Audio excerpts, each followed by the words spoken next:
My next guest is a really exciting voice in Melbourne comedy, blending sharp wit, absurdity, and fearless storytelling. An award-winning comedian, actor, and screenwriter. And bold, boundary-pushing humour is the name of the game. Welcome to Showtime, Frankie McNair. Hello, thank you so much for having me. Thank you so much for popping out of your Melbourne International Comedy Festival routine to have a chat on a brisk morning.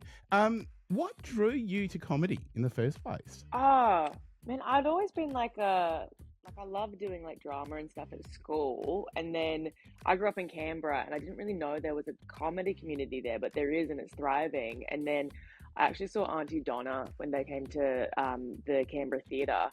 And my friend and I just like, our minds were blown and we were just like, you can have a job being just absolutely silly. That's crazy. And then we just started doing sketches and then I became better friends with other comedians and stuff. And then, yeah, I just really liked the community.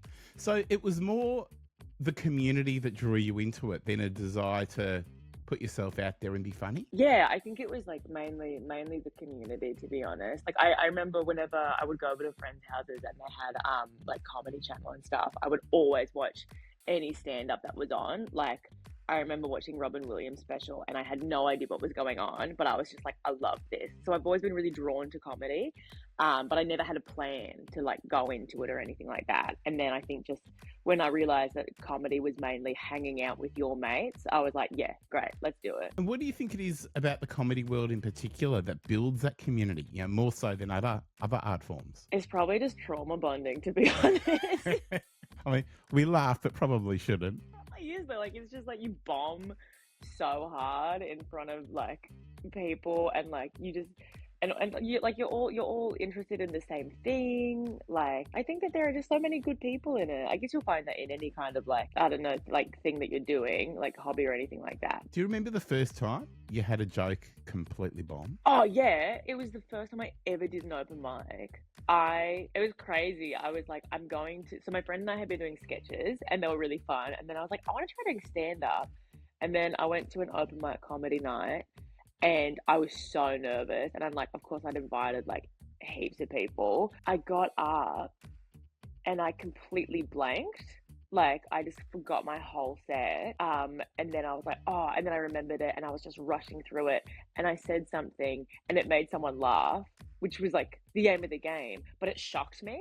And then I forgot everything again and I just went, okay, bye. And then I just like ran off and I was like, I remember going home saying to my housemate, I was like, yeah, I don't think I'll do that again. Like, I'm glad I tried it, but I don't think I will. And like 7 years later, here we are. When you do perform now, obviously you don't bomb quite so much these days, which is a good thing. How do you stay on track? How do you avoid that situation way back when? If your mind does go blank for a minute. I mean, I think I've got the like a bit. It's just practice for me. Like now, I just trust myself a lot more. That I'm like, I know if I blank on something, I've got the kind of like, I know that I can riff, I know that I can chat with the audience, I know I can just kind of like go with the flow a bit better. I think that's when a gig is the best, is when you don't have to just fully rely on the material, that you can just kind of go with it and just see what happens. So is the audience a big part of the show for you, for your style of comedy? I love the audience so much. I love chatting to them. I always have to acknowledge them. I do have ADHD and I get so distracted by the audience too, which is really fun. But like got something cool on, like I'm like a dog seeing a squirrel. I'm like, oh, that's so cool. But yeah, my first show that I did, there was a lot of audience interaction.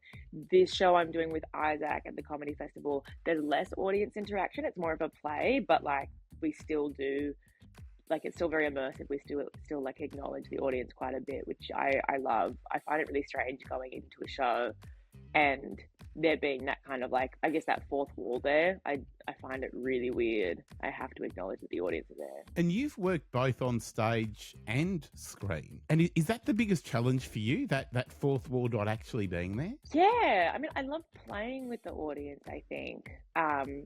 And then I think like doing screen stuff, I guess it's just like, it just feels like a very different thing. Like it feels like a very, yeah, I guess because like it is, but like I think acknowledge what's going on. I do enjoy, like I just made a mockumentary with some friends recently. And I think like that even being a mockumentary kind of broke that like fourth wall like a little bit, just for me, the fact that I could like look at the camera and I could look at like the whole crew and everything like that. I really enjoyed that. Frankie, in 2022, I believe you won the Melbourne International Comedy Festival Best Newcomer Award. That's pretty cool. Yeah, that was a big surprise. That was really cool. I mean, what an amazing thing. I mean, I imagine you don't do it for the accolade, but what an amazing thing to be so recognised by your colleagues, people in the industry. Yeah, it was crazy. I was going to stop doing comedy. So I had decided that like I'd moved to Melbourne and I was just putting so much pressure on myself and I was starting to have like panic attacks and stuff before shows. And I just decided, I was like, all right, well, I've been doing this for a few years. I'll do my favorite bits and then I'll like head on out. And I just was having so much fun again. I think that's what I had lost. I'd lost having fun doing comedy. But yeah, I just started having so much fun. And then I think that kind of translated into the show.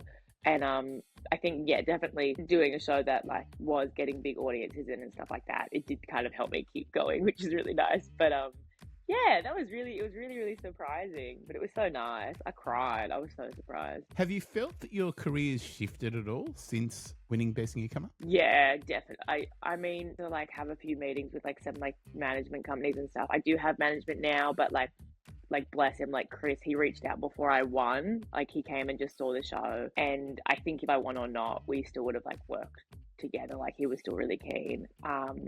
So yeah, like I've got management now, and I think that's kind of helped a lot in terms of like, especially with like screen work and stuff like that. Yeah, I mean, like I think it has helped, but awards also aren't everything as well. I don't want to put too much like emphasis on being like, if you don't win an award, then you'll never have a career, because that's just like not true at all. But what a turnaround for you to go from I'm not sure I want to do this anymore to get that recognition. And I get it's not the be all and end all, but to get that recognition and that give you that external boost to sort of shift internally and push even further into something that you're obviously so gifted at. Yeah, I think I just kind of like moving to Melbourne, I did feel like I was like, oh, maybe I'm not good at this. Like I was trying to do more traditional stand-up.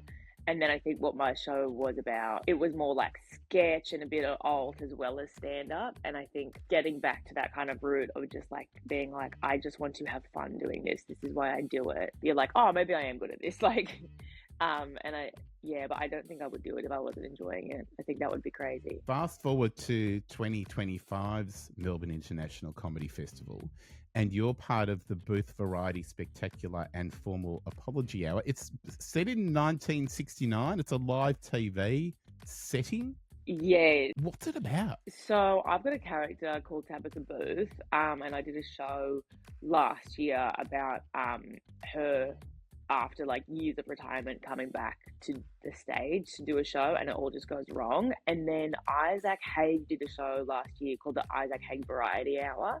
And I got in touch with him and I was like, I think it would be really cool if we like melded worlds.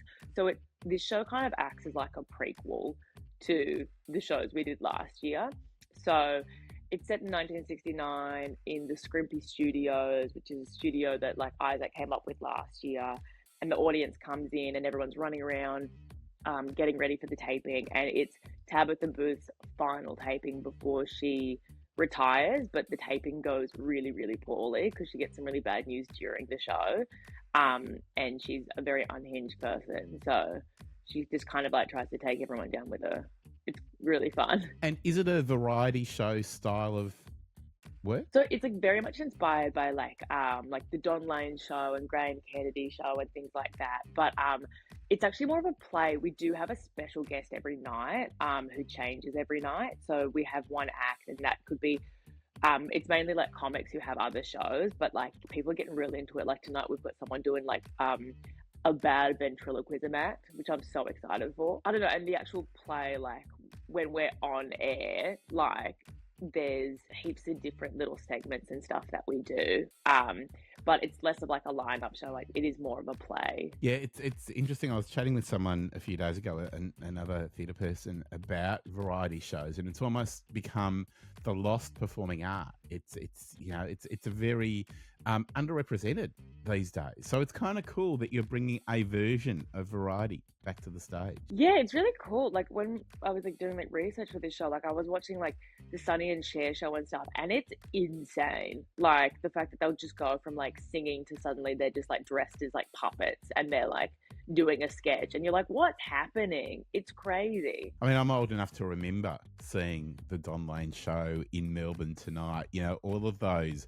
Yeah, what are now old school live TV variety shows. It really is in many ways a lost art. Yeah, I don't know. Maybe we'll bring it back. Hope so. Is there any audience participation? Not as much as I would usually have. I definitely scream at the audience a lot, but no one's... Oh, I say that. Our last guest did bring someone up on stage.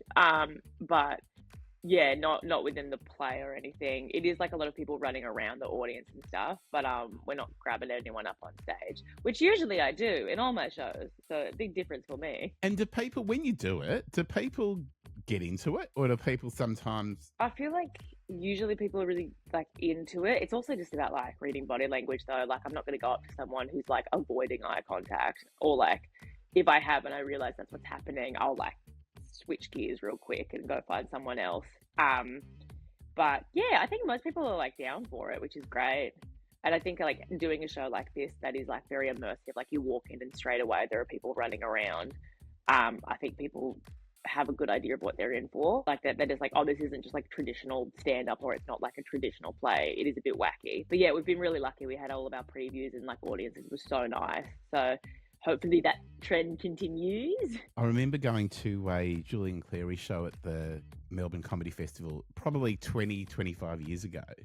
And something that they'd often do is pull that person who was avoiding eye contact up on stage.